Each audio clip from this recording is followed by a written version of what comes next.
नमस्कार प्रेक्षकांनो, तू ही रे माझा मित्र या मालिकेमध्ये आता ईश्वरी आजारी पडलेली असते आणि दुसऱ्या दिवशी सकाळी तशीच उठून बसते. त्यावेळेला तिला पुन्हा त्या जुन्या गोष्टी आठवायला सुरू होतात. आता तिला आठवतं, अंजली म्हणत असते, अगं आमचा तर खूप सुखी संसार होता ग, म्हणजे माझे आई बाबा, मी आणि अर्णव अतिशय आम्ही आनंदी फॅमिली होते. पण एका बाईमुळे सगळा आमचं आनंद उद्ध्वस्त झाला बघ, आम्ही तर रस्त्यावरच आलो. आता ईश्वरीने अर्णवच्या वडिलांचे आणि तिच्या आईचे फोटो बघितलेले असतात. आता ते तिला आठवत असतात. आता ईश्वरी स्वतःशीच म्हणत असते, नाही नाही, माझी आई तर असं करूच शकत नाही, माझी आई कधीच असं वागणार नाही. आता ईश्वरीला पाठीमागे एकदा अर्णव ओरडत असतो ते सुद्धा आठवतं, म्हणजे एका पेपराच्या तुकड्यावर त्याच्या वडिलांचं नाव असतं. आता ते त्यानं वाचलेलं असतं आणि त्यावेळेला ईश्वरीवर तो खूपच भडकलेला असतो. आता तो त्यावेळेला म्हणत असतो, तुला किती वेळा सांगितलं आहे माझ्या समोर या माणसाचं नाव अजिबात काढायचं नाही. त्यावेळेला ईश्वरी म्हणत असते, जाणून बुजून नाही आणलं मी ते. त्यावेळेला ईश्वरी पुन्हा म्हणत असते, या माणसाचं नाव का नाही काढायचं बरं. त्यावेळेला अर्णव तिला म्हणालेला असतो की तुला आमच्याबद्दल काहीही जाणून घेण्याचा अधिकार नाहीये. त्याच वेळेला अर्णव ईश्वरीला रागाने म्हणालेला असतो, तू हे सगळं मुद्दामून केलंस ना, कारण तुला माहित आहे की माझा हा वीक पॉइंट आहे, मला हे आवडत नाही. कित्येक वर्ष झालं सगळं काही हे विसरण्याचा प्रयत्न मी करत आहे आणि तू हे सगळं माझ्या समोर आणत आहेस. आता ईश्वरी उठते आणि फ्रेश व्हायला जाते. आता ती फ्रेश होऊन परत येते आणि अर्णवकडे पाहतच स्वतःच्या मनातच म्हणत असते, कसं सांगू सर तुम्हाला, तुमच्या आईच्या मृत्यूला कुठेतरी माझी आईच जबाबदार आहे. आता स्वतःच्या मनातच म्हणत असते, हे सगळं तुम्हाला सांगण्याचा प्रयत्न करत आहे सर मी, पण हे सगळं मला सहन होत नाहीये, तर तुम्ही कसं सहन करणार बरं. आता ईश्वरीला तापामुळे खूपच अशक्तपणा आलेला असतो. आता इकडे अंजली मामांना म्हणत असते, मामा मी जाऊन पाहून येऊ का, ईश्वरीला बरं वाटत नाहीये का, ती अजून उठली नाही. मामा म्हणतात, अगं नको, चुकून त्या दोघांनाही झोप लागली असेल, येतील ते. आता तिथेच मामी सुद्धा चहा पीत बसलेले असतात आणि हे सगळं कारस्थान मामींनीच केलेलं असतं. आता मामी म्हणत असतात, या ईश्वरीची तब्येत बिघडले, या सगळ्या धावपळीमध्ये अर्णवपर्यंत ते फोटो पोहोचलेत की नाही ते कळायला मार्ग नाहीये. आता हे सगळे याच काळजीत आहेत, तोपर्यंत ते फोटो अर्णवपर्यंत कसे पोहोचतील हे मला पाहिलं पाहिजे. आता हे सगळे तिथे चहा घेत बसलेले असतात. तेवढ्यातच राकेश तिथे येतो. अंजली असं म्हणून हाक मारतो. आता अंजली सुद्धा उठते आणि राकेशला म्हणत असते, अहो मी तुम्हाला फोन करून बोलवून घेणारच होते. तेवढ्यातच राकेश म्हणतो, काय झालं अचानक, ईश्वरीजींची तब्येत कशी आहे, काय झालं अचानक की त्या एवढ्या आजारी पडल्या. राकेश असं विचारत असताना अंजली म्हणते, डॉक्टर म्हणत होते कसलं तरी तिने टेन्शन घेतला आहे. आता राकेश म्हणत असतो, कसलं टेन्शन, असं म्हणतच वर पाहतो तर ईश्वरी रूम मधून बाहेर येऊन खाली येत असते. आता ईश्वरी खाली येत आहे पाहून अंजली म्हणत असते, अगं ईश्वरी बरं वाटतंय ना तुला, ये हळूहळू खाली ये. आता ईश्वरीला मात्र खूपच अशक्तपणा आलेला असतो. आता तिनं खूपच जास्त टेन्शन घेतलेलं असतं. आता ईश्वरी हळूहळू पायऱ्या उतरून खाली येत असते. तेवढ्यातच तिचे पाय लटपटतात आणि तिला चक्कर आल्यासारखं, घाम आल्यासारखं होत असतं. आता हे सगळेच खालून पाहत असतात. आता राकेश पाहतो तिला. आता ईश्वरी जास्तच अशी वीक झालेली असते. आता ती चरपडतच चालत असते आणि तिचा पाय घसरत असतो, म्हणून हा राकेश लगेच धावत तिला सावरण्यासाठी जातो आणि तिच्या खांद्यावर हात ठेवूनच तिला सावरत असतो. आता या राकेशने ईश्वरीच्या खांद्यावर हात ठेवलेला असतो. हे ईश्वरीला तर आवडत नसतंच, तर खालून आता मामा सुद्धा पाहत असतात, त्यांना सुद्धा ते अजिबात आवडलेलं नसते. आता तिच्या विकनेसचा फायदा घेऊन हा राकेश बरोबर तिच्या खांद्यावर हात ठेवून तिचा हात हातामध्ये धरलेला असतो आणि स्वतःच्या मनातच विचार करत असतो, म्हणजे म्हणत असतो, किती दिवसांनी माझ्या जवळ आली आहे अशी. आता ईश्वरीची ही हालत पाहून मामी स्वतःच्या मनात म्हणत असतात, धड हिला चालवत सुद्धा नाहीये तरी सुद्धा ही आवरून खाली येत होती आणि सोबत अर्णव सुद्धा नाहीये, म्हणजे हिने सगळं अर्णवला सांगितलं की काय. आता हा राकेश ईश्वरीच्या खांद्यावर हात ठेवून एक हात हातामध्ये घेऊन तिला जिना उतरून खाली घेऊन आलेला असतो. आता ईश्वरीची खूपच तब्येत बिघडली. आता राकेशने ईश्वरीच्या खांद्यावर हात टाकलेला पाहून अंजलीलाही थोडं वेगळंच वाटत असतं. आता ईश्वरी इथे खूपच तब्येत बिघडलेली असते आणि तिला कळतच नसतं की काय चाललं आहे. आता या राकेशने चांगला तिचा फायदा घेतलेला असतो आणि तिच्या खांद्यावर हात टाकलेला असतो आणि एक हात हातामध्ये घेतलेला असतो. आता तेवढ्यातच अर्णव रूम मधून बाहेर येतो आणि मी सिंदूर अशी हाक मारतो. आता ईश्वरी अर्णवकडे पाहते. अर्णव सुद्धा वरून पाहत असतो की राकेशने तिच्या खांद्यावर हात टाकला आहे आणि एक हात हातामध्ये घेतला आहे. आता अर्णवला खूपच वेगळं वाटत असतं, म्हणजे मिस इंदोरने कसं काय खांद्यावर हात राकेशला टाकून दिलाय बरं. आता अर्णवला राग सुद्धा खूप येतो, म्हणजे खूपच वेगळं त्याला वाटत असतं, म्हणून तो आता पटकन धावत धावत खाली येतो आणि या राकेशला पटकन ढकलून देतो बाजूला आणि स्वतः ईश्वरीचा हात हातामध्ये घेतो आणि तिला जवळ करतो. आता राकेशला असं ढकललेलं पाहून आजी पटकन रिॲक्ट होतात. अरे चिंटू असं म्हणतात त्या. म्हणजे आता या सगळ्यांना माहीतच नसतं ना की राकेश कुठल्या वृत्तीचा आहे, फक्त मामांना माहीत असतं. आता अर्णव ईश्वरीला म्हणत असतो मिस इंदोर ओके आहेस ना. त्यावेळेला ईश्वरी म्हणत असते हो ठीक आहे. त्यावेळेला आता अंजलीला राग आलेला असतो. कशाचा, तर राकेशला अर्णवने लांब ढकललेला. आता अंजली म्हणत असते अरे चिंटू काय वागतोयस तू, जर यांनी ईश्वरीला सावरलं नसतं तर ती चक्कर येऊन पडली असती. आता मामा म्हणतात अरे हो अर्णव, म्हणजे ईश्वरीला चक्कर येत होती म्हणून फक्त जावई बापूंनी आधार दिला आहे, बाकीचं काही सुद्धा नाही. त्यावेळेला राकेश म्हणतो हो हो, ईश्वरीजींची खूपच तब्येत बिघडली होती आणि त्यांना माझ्या आधाराची गरज होती म्हणून मी त्यांना आधार दिला, बाकी काही नाही. आता मामा हे सगळं सावरण्याचा प्रयत्न करत असतात. आता ते म्हणतात एवढं काही जास्त इश्यू नाही, म्हणजे ईश्वरी रूम मध्ये दिसली नाही ना म्हणून अर्णव थोडासा चिडला असेल, बाकी काही नाही. अरे अर्णव तू काही काळजी करू नकोस, आम्ही सगळे आहोत नाही ते. आता मामांना काय म्हणायचं असतं ते अर्णवला बरोबर समजतं. आता आजी एवढ्यातच ईश्वरी विषयी थोडंसं चांगलं बोलत असतात. त्या म्हणत असतात अगं ईश्वरी बरं वाटत नाहीये तुला, तुझी एवढी तब्येत बिघडले तर तू खाली कशाला आलीस, रूम मध्येच आराम करायचास ना. आता अर्णव म्हणत असतो आजी बरोबर बोलत आहे मिस इंदोर, डॉक्टरांनी तुला आराम करण्यासाठी सांगितलं आहे, चल रूम मध्ये तू आराम कर. आता ईश्वरी थोडी अडकळतच म्हणत असते सर मला आराम नाही करायचा, मला आईकडे जायचं आहे. आता आईचं नाव काढून ईश्वरी खूपच घाबरलेली असते. आता मामा म्हणतात ईश्वरी काय झालं आहे, तुला आईची खूपच आठवण येत आहे का. त्यावेळेला ईश्वरी म्हणते हो, म्हणजे आईला भेटल्यानंतर मला बरं वाटतं. आता अर्णव ईश्वरीला म्हणत असतो मिस इंदोर तुला अगोदर बरं वाटू दे, तुझी तब्येत चांगली होऊ दे आणि मग मी स्वतः तुझ्या आईकडे तुला घेऊन जाईन.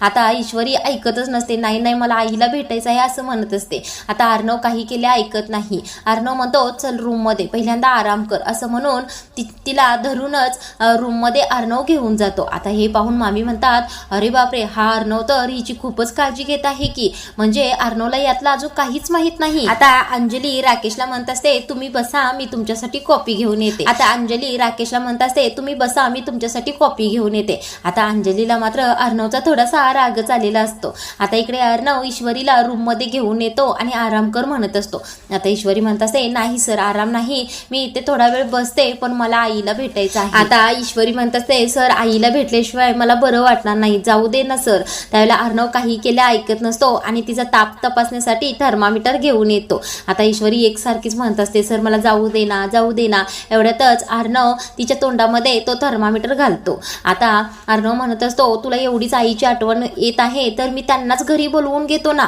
आता ईश्वरी मानेनेच नको नको असं म्हणत असते. आता अर्णव तोंडातील थर्मामीटर काढून घेतो. आता ईश्वरी म्हणते सर आईला तुम्ही इथे बोलवू नका, कारण बाबांना घरी एकट्यांना सोडून तिला इथे येणं होणार नाही. आता थर्मामीटर पाहतच अर्णव म्हणत असतो छान, म्हणजे तुझा ताप आता उतरला आहे. आता ईश्वरी म्हणत असते सर पहा ना माझा ताप सुद्धा उतरला आहे, मला जाऊ देल ना आईकडे. त्यावेळेला अर्णव म्हणत असतो मिस इंदोर तुझा ताप उतरला आहे पण तुला खूपच अशक्तपणा आहे, कळत नाही का तुला. आता अर्णव ईश्वरीला समजून सांगत असतो मला कळत आहे की तुला बरं वाटत नाहीये, तुला तुझ्या आईला भेटायचं आहे, तिच्याशी गप्पा मारायच्या आहेत, पण आता ते शक्य नाही. मी एक काम करतो नम्रताला मी फोन लावतो, तू तिच्याशी बोलून घे ना. आता अर्णव नम्रताला फोन लावत असतो. तेवढ्यातच ईश्वरी स्वतःच्या मनात विचार करत असते सर ही गोष्ट अशी आहे जी फोनवर नाही बोलता येणार, ती प्रत्यक्षात भेटूनच आईला सांगितली पाहिजे. आता नम्रताच्या फोनची इकडे रिंग वाजते, ती काहीतरी किचन मध्ये काम करत असते. आता तेवढ्यातच रिंग वाजते म्हटल्यानंतर ती फोन उचलते आणि हाय जिजू असं म्हणते. आता अर्णव तिला म्हणत असतो हाय नम्रता, मिस इंदोरला तुमच्या सगळ्यांची खूप आठवण येत होती, तिला तुझ्याशी बोलायचं होतं. आता नम्रता इथे ईश्वरीला गमतीने म्हणत असते ताई तुझं काय असते ग, नवरा बाजूला असताना तुला आमची आठवण येते का. त्यावेळेला ईश्वरी मनातच म्हणत असते अगं ताई तुला काय सांगू काय झालं आहे नेमकं. आता ईश्वरी नम्रताशी न बोलता स्वतःच्या मनातच विचार करत असते, म्हणून नम्रता तिला म्हणते ईश्वरी तुला आमच्याशी बोलायची इच्छा नाहीये का, मग जिजू असं का म्हणाले बरं, तुला आमची आठवण येत आहे. आता ईश्वरी अडकळतच म्हणत असते नाही तसं काही नाही ग, मला बोलायचं आहे पण. आता नम्रता म्हणते ईश्वरी तुझा आवाज असा काय येत आहे बरं, काय झालं आहे?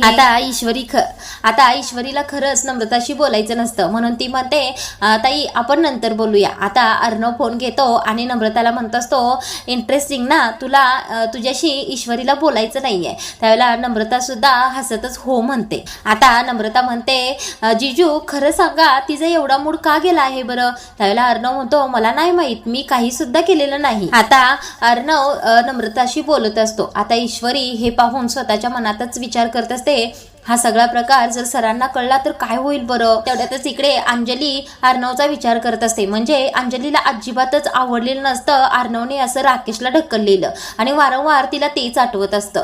आता राकेश या गोष्टीचा पुरेपूर फायदा घेणार हे नक्की. आता अंजली अशी विचार करत असते. तेवढ्यातच राकेश तिथे येतो. आता तिच्याकडे बघतच इकडून तिकडून मान मिरवत असतो आणि तिला म्हणतो अंजली काय झालं ग, अशी गप्प काय आहेस, काय विचार करत आहेस तू? आता अंजली राकेशला चांगलंच समजत असते. आता ती म्हणत असते मगाशी चिंटू ज्या प्रकारे तुमच्याशी वागला ते काही मला आवडलं नाही. आता हे ऐकून राकेश स्वतःच्या मनात म्हणत असतो गुड, हे तर चांगलं आहे की, मला तर हेच हवं होतं. आता अंजली म्हणत असते असा जिन्याजवळ अचानक रिॲक्ट का बरं झाला तो? म्हणजे ईश्वरीला चक्कर येत होती म्हणूनच तिला सावरण्यासाठी आधार दिला ना, मग अचानक असं का बरं वागला? मला काही कळतच नाही. आता हा राकेश नाटक करायला सुरू करतो. तो म्हणत असतो अंजली समजून घे ना थोडंसं, म्हणजे बघ ना तो काही जे वागला ते सुरुवातीला मला सुद्धा खटकलं, पण नंतर मी विचार केला ठीक आहे तो टेन्शन मध्ये आहे ना, त्याला ईश्वरीजींचा राग आला होता, म्हणजे त्यानं सांगता खाली आल्या म्हणून, आणि त्यांचाच राग सगळा माझ्यावर काढला, समजून घेऊया आपण. आता अंजली खूपच भोळी असते, लगेच राकेशच्या बोलण्यात येते आणि म्हणते खरंच असंच असेल ना? त्यावेळेला राकेश म्हणतो हो हो हेच कारण असेल ना, मग काही वेगळं कारण असणार आहे. आणि त्यावेळेला अंजली म्हणते खरंच बाकीच्यांच्या जावयांमध्ये जो इगो असतो तो तुमच्यामध्ये अजिबात नाहीये, तुम्ही खूपच चांगले आहात. आता अंजली राकेशला खूपच समजूदार आहात असं म्हणते आणि म्हणत असते नाही नाही मला आज चिंटूचं वागणं खूपच खटकलं आहे, त्याने असं वागायला नको पाहिजे होतं, मी बोलणार आहे त्याच्याशी आणि त्याला तुम्हाला सॉरी म्हणायला सांगणार आहे. आता राकेश म्हणत असतो नाही नाही याची काही सुद्धा गरज नाहीये, तू अर्णवशी अजिबात या विषयावर बोलू नकोस, गरजच नाहीये त्याची, आणि तू काही सॉरी म्हणायला मला सांगू नकोस. त्यावेळेला अंजली म्हणत असते गरज कशी नाहीये, गरज आहे या गोष्टीची. आता अंजली म्हणत असते ना मी त्याला तुमची माफी मागायला लावणार आहे. त्यावेळेला राकेश स्वतःच्या मनातच म्हणत असतो या बावळट बायकोने आज रेकॉर्डच ब्रेक केला आहे की आज सख्या लाडक्या भावाला माझी माफी मागायला लावणार आहे. आता राकेश म्हणतो हे बघ अंजली, माणूस ज्यावेळेला टेन्शन मध्ये असतो त्यावेळेला वागतो असं कधी कधी, जाऊ देल ना आपण समजून घेऊया. आता हा वाईट राकेश अंजलीकडे न पाहता अंजलीने किती दागिने घातले आहेत, म्हणजे गळ्यात कानात काय काय घातलं आहे हे निरखून पाहत असतो. आता त्याच्या पाठीमागचा उद्देश त्याचा वेगळाच असतो. आता हा राकेश अंजलीला म्हणत असतो अंजली आपण ईश्वरजींना बरं वाटावं म्हणून देवळात प्रार्थना करण्यासाठी जाऊया का? त्यावेळेला अंजली म्हणत असते हो हो जाऊया ना, किती तुम्ही घरातल्या सगळ्यांनाच मनापासून आपलं मानता हो. आता राकेश म्हणतो असं काय करतेस अंजली, ज्यावेळेला माझ्यावर संकट आलं त्यावेळेला अर्णवने आणि ईश्वरीजींनी किती केलं माझ्यासाठी, माझी केस दुसऱ्या वकिलांवर सोपवली ना, मग इतकं तर मी त्यांच्यासाठी केलंच पाहिजे ना. आता असं म्हणल्यानंतर अंजली म्हणते बरं ठीक आहे आपण जाऊया, मी आलेच असं म्हणते आणि तेथून ती निघून जाते. तेवढ्यातच हा राकेश स्वतःच्या मनात विचार करत असतो तू एकदा माझ्या बरोबर देवळात चल तरी, तुला तिथे मी मोठं सरप्राईज देणार आहे. आता इकडे अर्णव किचन मध्ये आलेला असतो आणि नम्रताला फोन लावून म्हणत असतो मी सिंदूरसाठी कसा चहा बनवतेस तू मला सांगशील का? आता अर्णव असा फोनवर बोलत असतो आणि घरातील सगळेच तिकडून ऐकत असतात. आता सगळ्यांनाच आश्चर्य वाटत असतो, म्हणजे अर्णव चहा बनवणार आहे. तेवढ्यातच नम्रता तिकडून म्हणत असते काय जिजू तुम्ही ईश्वरीसाठी चहा बनवणार आहात? आता अर्णव म्हणत असतो हो मी चहा बनवणार आहे, प्लीज मला रेसिपी सांगशील का? त्यावेळेला नम्रता म्हणते काय जिजू असं अचानक, म्हणजे तुम्ही चहा बनवत आहात तिच्यासाठी? आता मामा आजी आकाश सगळेच तिथे बाजूला बसलेले असतात आणि अर्णवचं हे सगळं बोलणं ऐकत असतात. आता त्यांना थोडंसं वेगळं वाटत असतं म्हणून ते एकमेकांनाच खुणवत असतात. आता अर्णव म्हणत असतो नम्रता मी सिंदूरला थोडंसं बरं वाटत नाहीये म्हणून मी चहा बनवणार आहे. आता ही नम्रता म्हणत असते अच्छा म्हणजे असं आहे का, बरं ठीक आहे 1 कप दूध घ्या आणि त्यामध्ये थोडीशी शक्कर जास्तच टाका कारण आमच्या मॅडमना चहा थोडा गोडच लागतो. आता अर्णव म्हणतो 1 मिनिट जास्त गोड म्हणजे साखर किती घालू? त्यावेळेला नम्रता म्हणते 3 चम्मच घाला. त्यावेळेला अर्णव म्हणतो म्हणजे चहा नाही तर ही बासुंदीच पिते का? त्यावेळेला नम्रता म्हणते हो हो. आता नम्रता म्हणत असते शक्कर टाकल्यानंतर 1 चमचा चहा पावडर टाका आणि थोडंसं अद्रक किसून घाला. त्यावेळेला अर्णव म्हणतो अद्रक किती घालायचं? त्यावेळेला नम्रता म्हणते अगदी थोडंसं घाला. आता इकडे आजी, आकाश आणि मामा हसत असतात. आता मामा चेष्टेनेच म्हणत असतात साक्षात मिस्टर राजे शिर्केंच्या हातचा चहा या ईश्वरीला प्यायला मिळणार आहे. किती नशीब काढलं आहे हिने, असे भाग्य आपले आहे का? आता आकाश म्हणतो नाही हो डॅड, आपलं कुठलं एवढं नशीब. तेवढ्यातच आजी म्हणत असतात याने कधी स्वतःच्या हाताने पाण्याचा ग्लास सुद्धा घेतला नाही आणि आज फट्ट्या स्वतः चहा बनवत आहे, तेही बायकोसाठी. खरंच अर्णव किती बदलला आहे ना. आता आकाश म्हणतो आजी खरंच ईश्वरी त्याच्या आयुष्यात आल्यापासून त्याच्यात खूपच बदल झाला आहे. तेवढ्यातच आजी म्हणत असतात आकाश थोडंसं अंजलीला बोलवून घेऊन ये जा ना, तिने सुद्धा ही दृश्य पाहायला हवी. आता आकाश अंजलीला बोलवण्यासाठी जातो. एवढ्यातच आजी मामांना खुणावत असतात चल ना अर्णवकडे, असं म्हणतच आता हे दोघे अर्णव जवळ किचन मध्ये जातात आणि तिथे जाऊन उभे राहतात. आता अर्णवकडे हसतच पाहत असतात. आता अर्णव चहा करण्यामध्ये मग्न असतो. तेवढ्यातच मामा म्हणतात इथे काय चाललं आहे बरं? तेवढ्यातच आजी म्हणतात अरे इथे चहा बनत आहे ना. आता मामा म्हणतात कुणासाठी बनत आहे बरं? आजी म्हणतात साक्षात बायकोसाठी बनत आहे. आता मामा म्हणत असतात आम्ही इतके वर्ष झाले एकत्र राहतोय पण आम्हाला कधी अर्णव राजे शिर्केंच्या हातून चहा मिळाला नाही बुवा. आता मामा म्हणत असतात काय नशीब असतं ना एकेकांचं आई. त्यावेळेला आजी म्हणतात मग त्यासाठी खास नशीब असावं लागतं. आता मामा म्हणतात ओ असं असतं का? आता अर्णव म्हणतो आजी मामा काय चाललं आहे तुमच्या दोघांचं? आता अर्णव म्हणत असतो मी सिंदूरला थोडंसं बरं वाटत नाहीये म्हणून मी तिच्यासाठी चहा बनवत आहे, बाकी काही सुद्धा नाही. आता मामा म्हणत असतात तिला बरं वाटत नाही हे ठीक आहे रे, पण ती आल्यापासून तुझ्यात खूप बदल झाला आहे. आता अर्णव आलं खिसून टाकत असतो. त्यावेळेला मामा म्हणतात अद्रक टाकत आहेस का? त्यावेळेला अर्णव म्हणतो हो. आता मामा म्हणतात मग 4-5 चमचे साखर सुद्धा टाक, कारण ती बासुंदीच पिते ना. आता हे ऐकून आजी हसत असतात. आता हे पाहून अर्णव म्हणतो आजी तुम्ही दोघांनी माझं बोलणं चोरून ऐकलत का? आता अर्णव असं विचारल्यानंतर मामा डोळ्यांनीच हो असं खुणावतात. आता आजी आणि मामा जोराने हसायला लागतात आणि अर्णव सुद्धा त्यांच्यासोबत हसायला लागतो. आता हे सगळं मामी तिकडून पाहत असतात. आता अर्णव खाली किचन मध्ये आहे पाहून मामी ईश्वरीकडे रूम मध्ये जातात. आता आजचा भाग इथे संपवला आहे आणि पुढील भागामध्ये अंजली देवळामध्ये गेलेली असते, सोबत राकेश सुद्धा असतो. आता तिथे गुंडांनी तिला घेरलेलं असतं आणि राकेशला मारहाण थोडीशी करतच तिच्याकडे दागिने मागत असतात. त्यावेळेला अंजली रडतच म्हणत असते त्यांना काही सुद्धा करू नका, मी सगळे दागिने तुम्हाला काढून देतो. आता इकडे ईश्वरी पुन्हा अर्णवला म्हणत असते मला आईला भेटायला जायचं आहे. त्यावेळेला अर्णव थोडासा रागातच म्हणत असतो तुला व्यवस्थित बरं वाटू दे, मग मी स्वतः तुला आईकडे घेऊन जाईल. आता मामी इकडे अर्णवच्या रूम मध्ये काहीतरी शोधाशोध करत असतात आणि त्याच वेळेला अर्णव आणि मामा तेथे येतात आणि अर्णव म्हणत असतो मामी तुम्ही इथे काय करत आहात? आता इकडे चोरलेले दागिने राकेश खिशात घालत असतो. तेवढ्यातच ते खाली पडतात आणि घाईघाईने उचलून खिशामध्ये घालत असतो. ते पाहते अंजली. आता अंजलीला खरंच राकेशनेच दागिने चोरले आहेत हे माहीत होईल का, तेच आपण पुढील भागामध्ये पाहणार आहोत. हा रिव्ह्यू तुम्हाला आवडला असेल तर रोजच असा रिव्ह्यू ऐकण्यासाठी हा रिव्ह्यू तुम्हाला आवडला असेल तर व्हिडिओला लाईक नक्की करा.